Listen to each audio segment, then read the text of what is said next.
ఇప్పుడు మనం ఒక 3 కొత్త ఫ్యాక్ట్స్‌ని తెలుసుకుందాం. పాదాలతో రుచి చూసే జీవేమిటో తెలుసా? అలాగే దూకలేని జంతువేమిటో మీకు తెలుసా? చాక్లెట్ తింటే తన ప్రాణాలను కోల్పోయే పరిస్థితి ఉంది. ఆ జీవేమిటో మీకు తెలుసా? అయితే ఇప్పుడు మనం ఆ 3 విషయాలను తెలుసుకుందాం. తెలుసుకునేబోయే ముందు ఈ వీడియోను ముందుగా లైక్ చేయండి, సబ్స్క్రైబ్ చేయండి, బెల్ ఐకాన్ మీద ట్యాప్ చేయండి. అలాగే ఈ వీడియోను చివరి వరకు చూడండి. అయితే మొదటిది, తన పాదాలతో రుచి చూసే జీవి సీతాకోకచిలుక. మనకి ఇది వినడానికి వింతగా అనిపించవచ్చు.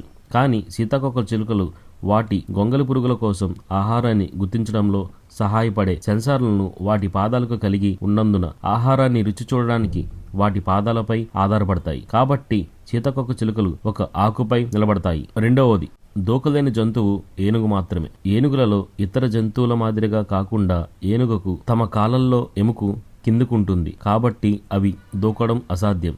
అంటే వాటికి నేల నుంచి నెట్టడానికి అవసరమైన వసతి లేదు. మూడవది, చాక్లెట్ కుక్కను చంపగలదు. ఎందుకంటే ఇందులో డియోడ్రోమిన్ ఉంటుంది.